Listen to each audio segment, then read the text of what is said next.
ഒരുത്തി ഇരുന്നോണ്ട് ചോദിച്ചില്ലേ, അച്ഛൻ പോയിട്ട് വന്നിട്ട് എന്നാ എടുക്കുന്നു? പാൻറ്റും ഷർട്ട് ഊരിയിട്ടാണ് ഇരിക്കുന്നത്. എന്നാലും അച്ഛൻ പാടുന്ന പാട്ട് കേട്ടില്ലേ, ഏഴിമണി പൂഞ്ചോല.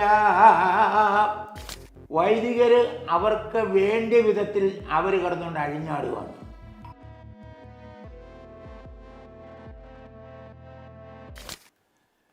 ലോകമെമ്പാടുമുള്ള ജ്ഞാനായ സഹോദരങ്ങളെ, ഞാൻ ജോർജ് കതിലക്കാട്. ഞാൻ മിനിഞ്ഞാന്നൊരു വീഡിയോ വിട്ടിരുന്നു. നമ്മുടെ നവീകരണ സമിതിയുമായിട്ടുള്ള കേസിൻ്റെ വിധി വരാൻ പോകുന്നതിന് തലേദിവസമാണെന്ന് വിട്ടിരുന്നു. എന്നാലും ഏറെക്കുറെ എല്ലാവർക്കും അറിയാമായിരുന്നു. സഭയുടെയും സഭാ അധ്യക്ഷന്മാരുടെയും ആഗ്രഹപ്രകാരം ഇത് വരുവുള്ളൂ എന്നുള്ളത് നമ്മൾക്കും അറിയാമായിരുന്നു. ഏതായാലും ഓൾമോസ്റ്റ് എല്ലാവരും അറിഞ്ഞെന്ന് തോന്നുന്നു. നമ്മുടെ സമുദായവും, അതായത് ജ്ഞാനായ സമുദായവും ആ സമുദായത്തിൻ്റെ അധീനതയിലുള്ള നമ്മുടെ ഹോസ്പിറ്റലുകളെ, വിദ്യാഭ്യാസ സ്ഥാപനങ്ങളെ, കോളേജുകളെ എന്നുവേണ്ട സർവ്വതും കൊണ്ട് മൂലക്കാട്ട് മെത്രാൻ സീറോ മലബാർ സഭയ്ക്ക് അടിത്തറ വച്ചിരിക്കുകയാണ്. കാരിത്താസിലൊരു ചെറിയ പ്രശ്നം ഉണ്ടായിക്കഴിഞ്ഞപ്പോൾ ആ നേഴ്സസ് അവർ വേറെ ഒന്നും ചോദിച്ചില്ല. അവർക്ക് കുറച്ചും കൂടി എന്തെങ്കിലുമൊക്കെ വേതനം കൂട്ടി കൊടുക്കണമെന്ന് പറഞ്ഞു. അത് കൂട്ടിക്കൊടുക്കാതെ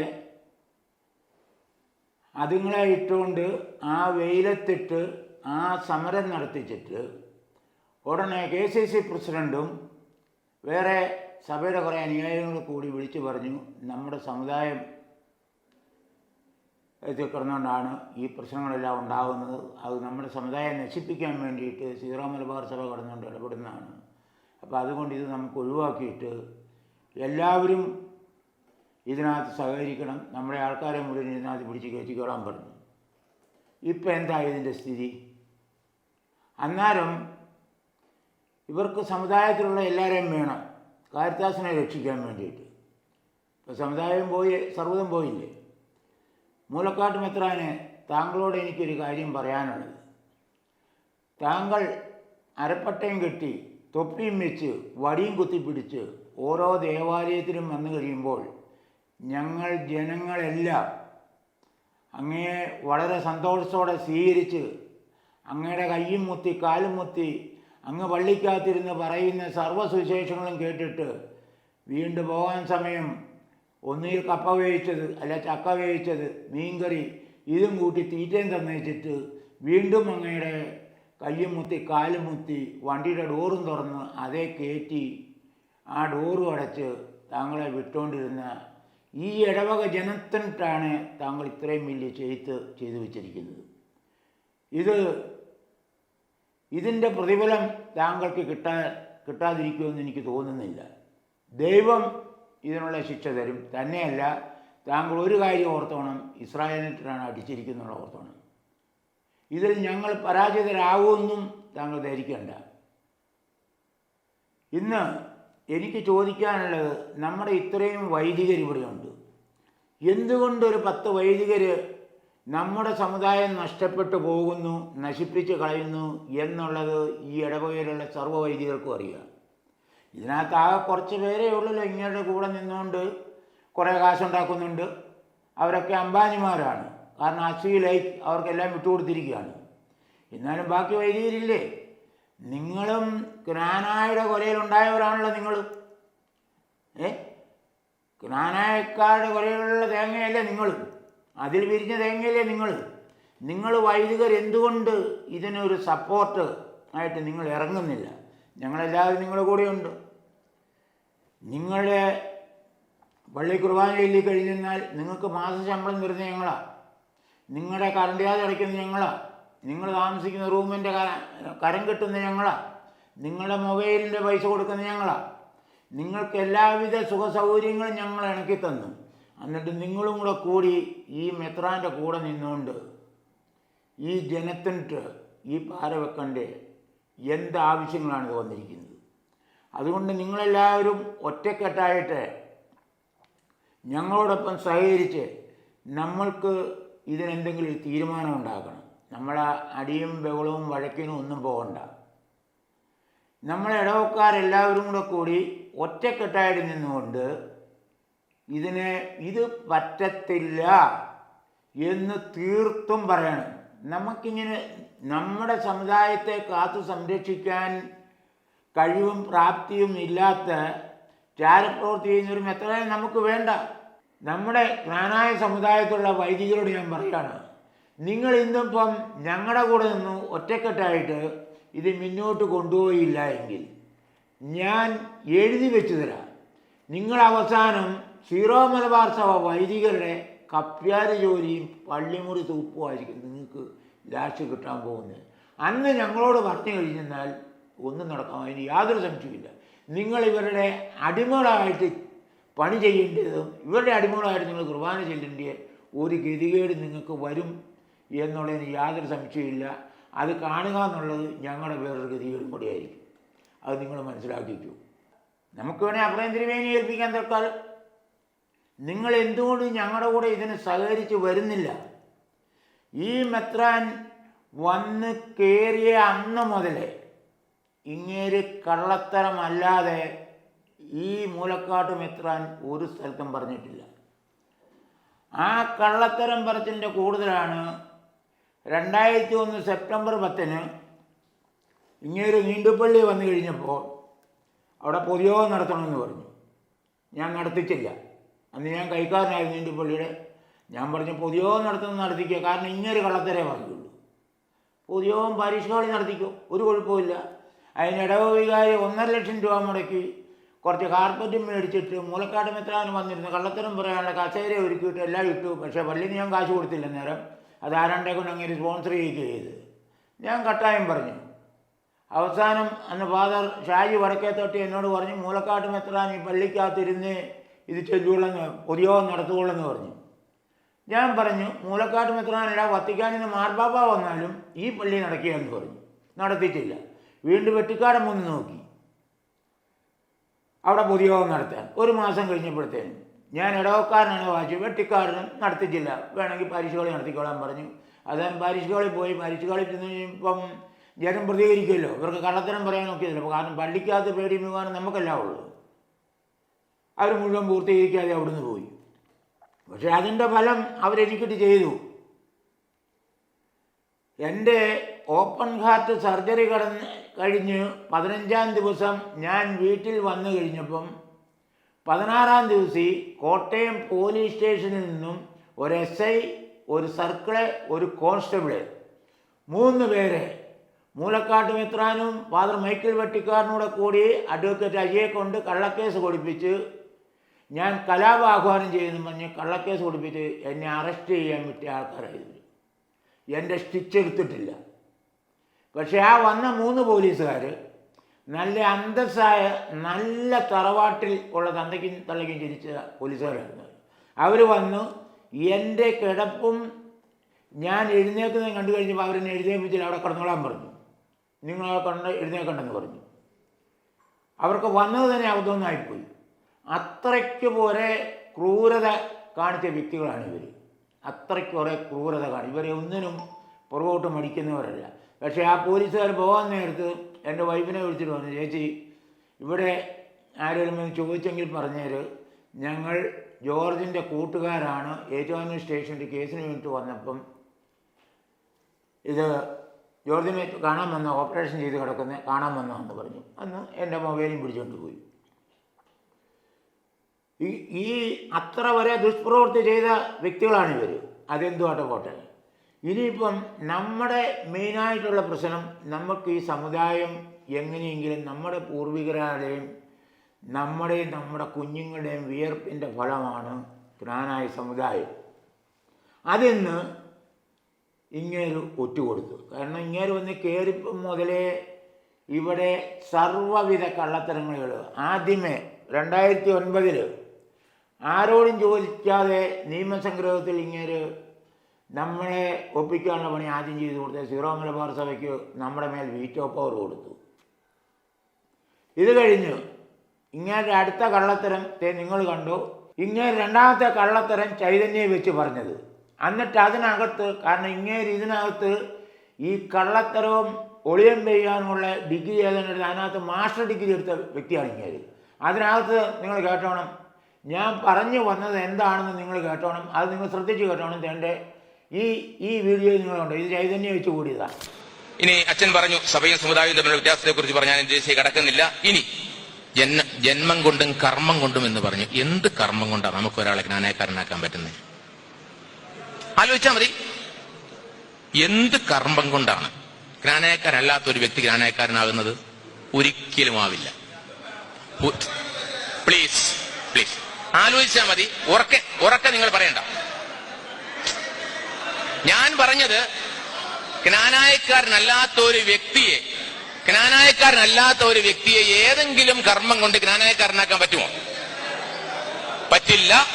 അതുകൊണ്ട് തന്നെ ജ്ഞാനായക്കാരനായ ഒരു വ്യക്തിയെ ഏത് കർമ്മം കൊണ്ടും ജ്ഞാനായക്കാരൻ അല്ലാതാക്കാനും പറ്റില്ല. ശാന്തമായിട്ട് ചിന്തിച്ചേ പറ്റൂ മക്കളെ. നിങ്ങളെ ഇത് എനിക്കൊരു കാര്യം പറയാനുണ്ട്.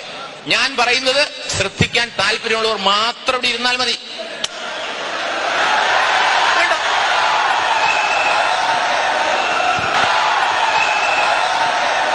അന്നിങ്ങേരെ അവിടുന്ന് തല്ലുകൊള്ളിക്കാതെ രക്ഷപ്പെടുത്തിച്ചത് ഞാനും കുന്നശ്ശേരിയിലെ സവ്യച്ചാനും ഉണ്ടായിരുന്നു.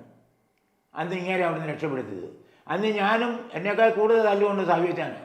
അല്ലായിരുന്നു അന്ന് അവിടെ ഇട്ട് ഇങ്ങേരെ ശരിയാക്കി വിട്ടേനെ. അത് കഴിഞ്ഞ് മൂന്നാമതിങ്ങേര് അമേരിക്കയിൽ ചെന്ന് ട്രൈപാർട്ടി എഗ്രിമെന്റ് സൈൻ ചെയ്തു. ജന്മം മാത്രം മതി, കർമ്മം വേണ്ട, ജ്ഞാനായൻ നിലനിൽക്കാൻ വേണ്ടിയിട്ട്. ഒരു ജ്ഞാനായക്കാരന് ജന്മം മാത്രം മതി, കർമ്മം വേണ്ട. അപ്പോൾ എവിടുന്ന് ഏത് ബന്ധുതയും കൂടാ. അതിപ്പോൾ കേരളത്തിൽ നടപ്പായി. നാലാമത്തേത് എക്സ്കമ്മ്യൂണിക്കേറ്റ് ചെയ്യുമെന്ന് പറഞ്ഞു. നമ്മുടെ സമൂഹത്തോടു കൂടി തന്നെയാണ് നമ്മുടെ സമുദായം വിട്ട് വേറൊരു സമുദായത്തിൽ കല്യാണം കഴിക്കുന്നവർക്ക് അവർ പോകുന്നതിന് നമ്മൾ യാതൊരു ഒബ്ജക്ഷനും പറഞ്ഞിട്ടില്ല. അത് നമ്മൾ അവരെ മഹറം ചെല്ലുമെന്നും പറഞ്ഞു ഉള്ള കള്ളക്കേസ് അന്നത്തെ KCC പ്രസിഡന്റിനെ കൊണ്ട് ഇങ്ങനെ ചെയ്യിച്ചു. ആ KCC പ്രസിഡന്റ് പറഞ്ഞു, ഞാൻ അറിഞ്ഞില്ല, എന്താ ചെയ്യുന്നത്, എന്താണെന്ന് അറിയില്ല, ഞാൻ ഒപ്പിട്ട് കൊടുത്തതാണെന്ന് പറഞ്ഞു. അപ്പം ഇങ്ങനെയുള്ള ഓരോ പ്രവൃത്തികളും ആണ് ഇങ്ങനെ ചെയ്തിരിക്കുന്നത്.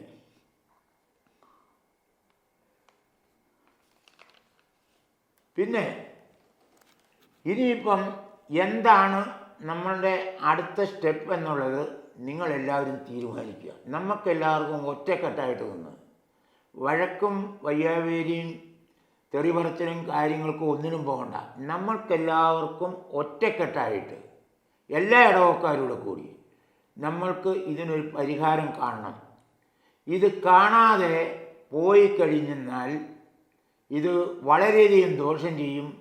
കാരണം 100-120 വർഷമായിട്ട് യാതൊരു പ്രശ്നവുമില്ലാതെ, അതായത് കുന്നശ്ശേരി പിതാവിൻ്റെ കാലം വരെ അന്തസ്സോടും അഭിമാനത്തോടും കൂടി പൊയ്ക്കൊണ്ടിരുന്ന ഒരു സമുദായമാണ് ഇന്ന് മൂലക്കാട് എന്ന് പറയുന്ന ഒരൊറ്റ വ്യക്തി ഇത് നശിപ്പിച്ചത്.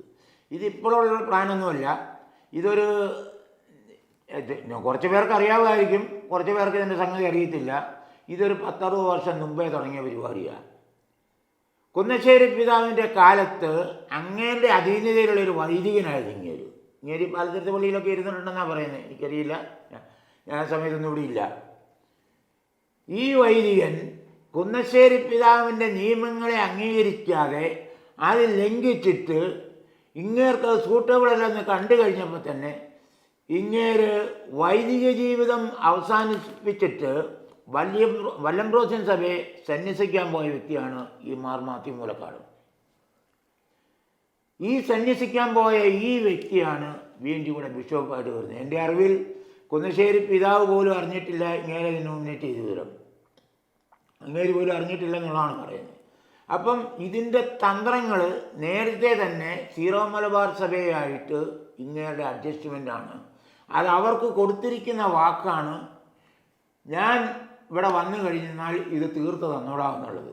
അതിനു വേണ്ടി കുറേ വൈദികരെയും കൂട്ടുപിടിച്ച് അങ്ങേര് ഇവിടെ വന്ന് ഇപ്പം ഈ പ്രവൃത്തി ചെയ്തു വെച്ചു. ഇപ്പം ഇവിടെ വൈദികർ കുന്നശ്ശേരി പിതാവിൻ്റെ കാലശേഷം മൂലക്കാട് മെത്രാൻ ഇവിടെ വന്നതിന് ശേഷം ഇവിടെ എന്തെല്ലാം പ്രശ്നങ്ങൾ നടക്കുന്നു. വൈദികർ ഇവിടെ സെൻട്രമ്മി അടിച്ചിട്ട് വണ്ടി എടുത്തുകൊണ്ട് പോയി ഇടിപ്പിച്ച് ഒരു ട്രാൻസ്ഫോർമറിൻ്റെ സ്ട്രക്ചർ മുഴുവൻ ഇടിച്ച് കളഞ്ഞു. ട്രാൻസ്ഫോർമറും കളഞ്ഞാൽ ലൈനും കളഞ്ഞു. കുറഞ്ഞതൊരു 2-3 ലക്ഷം രൂപയെങ്കിലും ഇതിനകത്തുണ്ട്, ഏറ്റവും കുറഞ്ഞത്. അതിന് കേസില്ലാതെ ആ കേസ് തീർത്തതിന് അതിന് രാഷ്ട്രീയക്കാർക്ക് കൊടുത്ത എമൗണ്ടും എന്തുമാത്രമുണ്ട്. സഭയുടെ കാശ, ഇത് ഇവരുടെ ആരും കുടുംബത്തിൽ നിന്ന് കൊണ്ടൊന്നുമല്ല, നമ്മുടെ നേരത്തെ കാശായത്. രണ്ടാമത് വീണ്ടും ഒരു വൈദികൻ ഇവിടെ തൂവാൻശായിൽ 1,60,00,000 രൂപയുടെ നോട്ടിരട്ടിപ്പ് തട്ടിപ്പ് നടത്തി അവിടെ. അതിന് ഇവർ പറഞ്ഞു എന്ത്, അയാളുടെ പെങ്ങൾ പെരപണിയാൻ വേണ്ടിയിട്ട് അവരുടെ വീതം വിറ്റ് വെച്ച കാശാണ്. എനിക്ക് ആ വ്യക്തി നന്നായിട്ട് അറിയാവുന്ന കള്ളാറ് മുഴുവൻ വിറ്റ് കഴിഞ്ഞാൽ ഈ 1,60,00,000 രൂപ കിട്ടിയത്. ആ വൈദികനെ വീണ്ടും അവിടെ നിന്ന് പണിഷ്മെൻറ്റ് ട്രാൻസ്ഫർ ആക്കി വേറൊരു ഇടവയിൽ കൊണ്ടുവച്ചു. അവിടെ ചെന്ന് ഒരു കന്യാസിയായിട്ടൊരു പ്രശ്നം ഉണ്ടായി. എന്താണെന്ന് എനിക്കറിയത്തില്ല, ഇതിങ്ങനെ ഗ്രൂപ്പിൽ കണ്ടതാണ്. പിന്നെ അടുത്ത വൈദികൻ കടുത്തുരുത്തിയിൽ നിന്ന് സെൻട്രൽ മേടിച്ച് വന്ന് ടിപ്സിയിൽ പഠിക്കുക വെച്ച് ഒരു ബൈക്കും 2021 ഡിസംബർ 23 ഞാൻ അന്നേരം അവിടെ ഉണ്ട്. ഒരു ബൈക്കും ആ ബൈക്കിൽ നിന്ന് കൊച്ചും തള്ളയും അതിനോട് കൂടി തെറിച്ച് പോയി. ബൈക്ക് അതിനോട് ഈ പോയി. അതിന് മുകളിൽ കൂടെ വണ്ടി കീഴിലിറങ്ങിയിട്ടിരുന്നു. അതിരമ്പഴക്കാരൻ ഒരുത്തനെ, ഒരു 40-45 വയസ്സുള്ള ഒരുത്തനെ, അവൻ മരിച്ചു. അത് കേസ് അതൊന്നും ഒരു പേപ്പറെ പോലും വന്നില്ലല്ലോ. ഇതുകൂടാതെ വൈദികർ അവർക്ക് വേണ്ടിയ വിധത്തിൽ അവർ കിടന്നുകൊണ്ട് അഴിഞ്ഞാടുകയാണ്. ഇപ്പം നമ്മളെല്ലാവരും കേട്ടതാണല്ലോ, ഇവിടെ എല്ലാവരും കേട്ടതാണല്ലോ. ഒരുത്തി ഇരുന്നോണ്ട് ചോദിച്ചില്ലേ, അച്ഛൻ പോയിട്ട് വന്നിട്ട് എന്നാ എടുക്കുന്നു, പാൻറ്റും ഷർട്ട് ഊരിയിട്ടാണ് ഇരിക്കുന്നത്. അന്നേരം അച്ഛൻ പാടുന്ന പാട്ട് കേട്ടില്ലേ, ഏഴിമണി പൂഞ്ചോല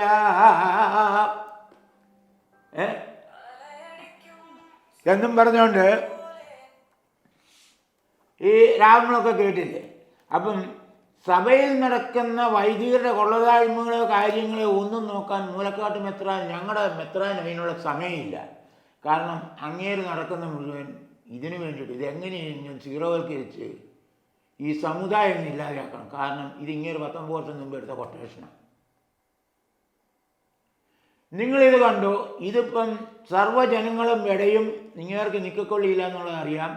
ഇങ്ങേര് പാകിസ്ഥാനിലെ പർവേസ് മുഷാരഫ് പോയ മാതിരി ദുബൈയിലോ വെളിയിൽ എവിടെയെങ്കിലും, അവൻ ദുബൈയിലാണ് പോയത്, ഇങ്ങേർക്ക് വത്തിക്കാനിൽ വേണ്ട സർവ്വ സൗകര്യങ്ങളും ഇണക്കി വെച്ചിട്ടുണ്ട്. ഇങ്ങേരവിടെ പോവുക തന്നെ ചെയ്യും, എനിക്ക് യാതൊരു സംശയമില്ല.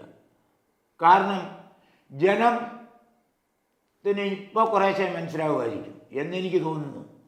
ഇതിനു മുമ്പ് കൽക്കാട്ട് ജോർജോ ആരേലും എന്തെങ്കിലും പറഞ്ഞു കഴിഞ്ഞാൽ അതെല്ലാം ഇവിടെ കുറ്റങ്ങളായിരുന്നു. അയ്യോ ഇത്രയും നല്ല മെത്രാൻ, ഇത്ര നല്ല പിതാവിനെതിരെ കിടന്നു ആണ് അവൻ പറയുന്നതെന്ന് പറഞ്ഞ്.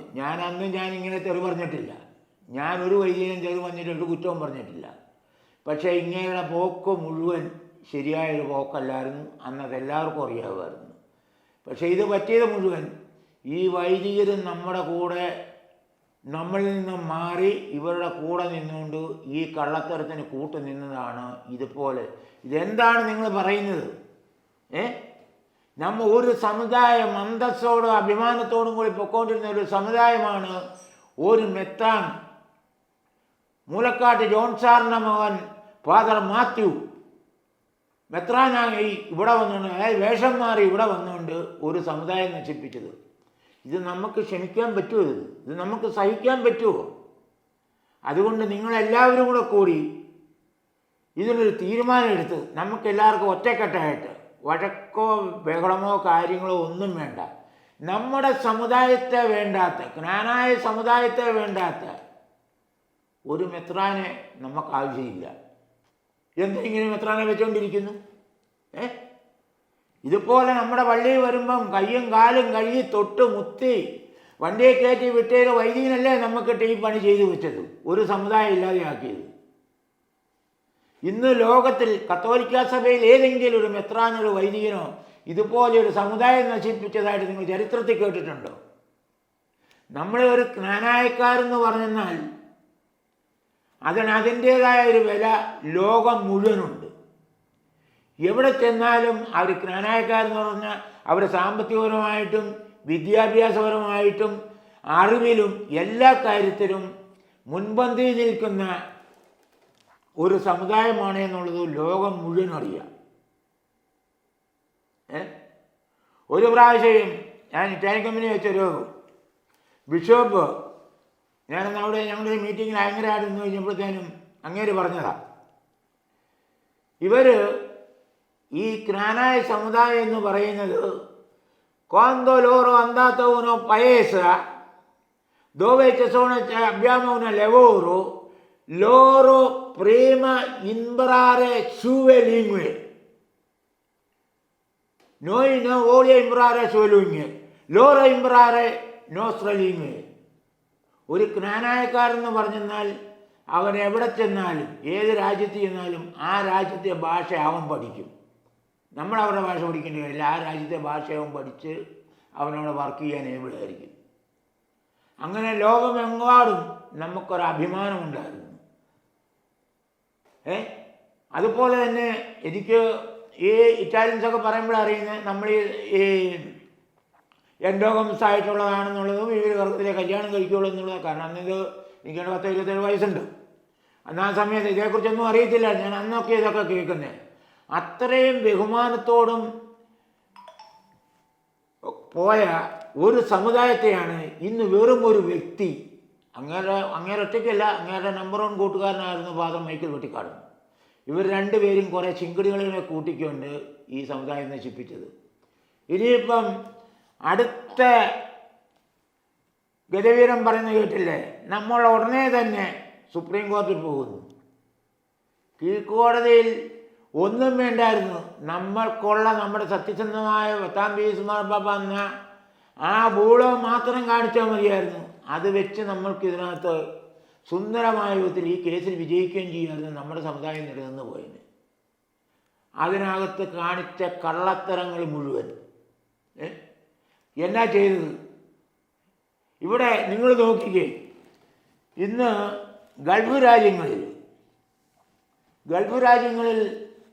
യാതൊരു പ്രശ്നവുമില്ല. ഇവന്മാരാരും അവിടെ കുടിയേറി ഇട്ടുമില്ല, ഇവന്മാരവിടെ പള്ളിയും പണിതിട്ടില്ല. അവിടെയുള്ള ക്നാനായക്കാരും ക്രിസ്ത്യാനികളെല്ലാം നല്ല അന്തസ്സായിട്ട് നല്ല സ്വരുമയോടും സമാധാനത്തോടും അവർ വളരെ കോപ്പറേറ്റീവായിട്ടാണ് അവിടെ ജീവിക്കുന്നത്. കാരണം ഈ ഒരു വർഗം അവിടെ കയറിയിട്ടില്ല. ആ സ്ഥാനത്ത് ഇന്ന് യൂറോപ്യൻ കൺട്രീസ് മുഴുവൻ മിഡിൽ ഇവർ കയറിയിട്ട് എന്നാ കാണിച്ചു വെച്ചിരിക്കുന്നത്, അവിടെ മുഴുവൻ ക്നാനായ പള്ളി, ക്നാനായ മിഷൻ എന്നും പറഞ്ഞ് അവിടെ മുഴുവൻ പള്ളി പണിത് അവിടെ സാഹിബന്മാരുടെ തുണിയും കഴുകി പാത്രവും കഴുകി വീട്ടുവേലയും ചെയ്ത് ജീവിച്ചുണ്ടാക്കിയ കാശ് മുഴുവൻ പിടിച്ചു പറിച്ച് ഇവന്മാർ മേടിച്ച് കുറച്ച് ഇവന്മാർ ഇങ്ങോട്ടും കൊണ്ടുവന്ന് മേടിച്ച് കഴിഞ്ഞിട്ട് അവസാനം എന്താ കാണിച്ചു വെച്ചിരിക്കുന്നത്, അവസാനം പണിത് വെച്ച പള്ളി സീറോ മലബാർ സഭയ്ക്ക് കൊടുത്തു ഇല്ലേ. ഇന്നിപ്പം അവിടെയുള്ള മലയാളീസ് എങ്ങനെയാണ്, ക്നാനായക്കാർ എങ്ങനെയാണ് താമസിക്കുന്നത്, തമ്മിൽ കൂട്ടിയടിപ്പിച്ചിട്ടിരിക്കുക. അതിപ്പോൾ ഇവിടെ നമ്മുടെ ഇടവകയിലും മൂലക്കാടൻ വന്നതിന് ശേഷമാണ് ഇതിപ്പോൾ തുടങ്ങിയ KCWA കാര്യങ്ങൾ ഇതെല്ലാം കൂടെ വെച്ചുകൊണ്ട് ഈ ജനത്തിനെ കൂട്ടിയടിപ്പിച്ച് തുടങ്ങിയത്. മറ്റേ നേരത്തെയൊക്കെ നമ്മുടെ പള്ളിയിലൊക്കെ ഒരു വർഷത്തെ 1-2 KCWA മീറ്റിംഗ് കാര്യങ്ങളുണ്ട്. ഇപ്പം മാസത്തിൽ 3-4 വെക്കുന്നത്. അപ്പോൾ അതുകൊണ്ട് ഞാൻ ലോകമെമ്പാടുമുള്ള ക്നാനായ ജനങ്ങളോട് പറയുന്നു, നമ്മൾ വഴക്കനും വയ്യാതിരിക്കുന്നു പോണ്ട. നമ്മൾക്ക് നമ്മളുടെ പൂർവികരാലെ ഉണ്ടായിരുന്ന 100-120 വർഷത്തെ പഴക്കമുള്ള പാരമ്പര്യമുള്ള ഈ സമുദായം, ഒരു കുഴപ്പവുമില്ലാതെ പോയ സമുദായം നമുക്ക് വീണ്ടെടുക്കണം. അതിന് നമ്മളെല്ലാവരും ഒറ്റക്കെട്ടായിട്ട് തന്നെ ഇറങ്ങണം. അതിന് കുറച്ച് KSSകാർ മുന്നോട്ട് ഇറങ്ങുന്നില്ല എന്ന് പറഞ്ഞിട്ട് കാര്യമില്ല. KSSകാർ 10-60 പേരങ്ങോട്ട് ഇറങ്ങിയത് കൊണ്ടൊന്നും ഒരു കാര്യം നടക്കാൻ പോകുന്നില്ല. കാരണം അന്ന് മനുഷ്യന് ധാരണയുണ്ടായിരുന്നു, ഇതൊന്നുമില്ല, മൂലക്കാട്ട് പിതാവിനെക്കുറിച്ചും വെട്ടിക്കാട്ടത്തിനെക്കുറിച്ചും ചുമ്മാ പറയുന്നത്, വെറുതെ പറയുന്നതാണ്, ഇതൊക്കെ ഓരോരുത്തർമാർ ചുമ്മാ ഉണ്ടാക്കി പറയുന്നതാണ്. ഇപ്പം ചൊറിയാത്ത പിള്ളേക്ക് ചൊറിഞ്ഞപ്പോൾ ഇപ്പം മനസ്സിലായല്ലോ. ഇപ്പം നിങ്ങൾക്ക് അനുഭവത്തെ വന്നില്ലേ, മൂലക്കാട്ട് മെത്രാന് ഇത് ദൈവം ക്ഷമിക്കത്തില്ല. നിങ്ങൾ ഇത്രയും വലിയ അറുകൊല ഒരു സമുദായത്തോട് ചെയ്തത് ഇത് ദൈവം ക്ഷമിക്കത്തില്ല. ഞാൻ തൽക്കാലം നിർത്തുന്നു. എല്ലാവർക്കും നന്ദി, നമസ്കാരം. ഒരിക്കൽ കൂടി പറയുന്നത്, നമ്മൾക്ക് എല്ലാവർക്കും ഒറ്റക്കെട്ടായിട്ട് ഇതിനെ നമ്മൾക്ക് ബഹിഷ്കരിക്കണം. കാരണം ശബരിമലയിൽ പിണറായി വിജയൻ്റെ നേതൃത്വത്തിൽ ഡൽഹി സുപ്രീം കോടതിയിൽ 5-അംഗ ബെഞ്ചിരുന്ന് തീരുമാനിച്ചതാണ് ശബരിമലയിൽ സ്ത്രീകളെ കയറണമെന്നും പറഞ്ഞുകൊണ്ട്. അതിന് പ്രകാരം അവിടുന്ന് ആൾക്കാരെ കൊണ്ടുവന്നു. എന്നിട്ട് എന്ത് സംഭവിച്ചു? ഒരെണ്ണത്തിനൂടെ കയറ്റാൻ പറ്റും. എന്തുകൊണ്ട്? ജനങ്ങൾ ഒറ്റക്കെട്ടായിട്ട് നിന്ന്. ഇത് നമ്മൾക്കൊരു ഗുണപാഠമായിട്ടിരിക്കരുത്. അപ്പം അതുകൊണ്ട് നമ്മൾ ആണുങ്ങൾ പെണ്ണുങ്ങൾ എല്ലാവരും ഒന്നിച്ച് ഇതിനകത്ത് സഹകരിച്ച് നമ്മുടെ സമുദായം നമുക്ക് വീണ്ടെടുക്കണം. നമുക്ക് ഒറ്റക്കെട്ടായിട്ട് നമുക്ക് മുന്നോട്ട് പോകണം. എല്ലാവർക്കും നമസ്കാരം. ജയ് കുനാനായ.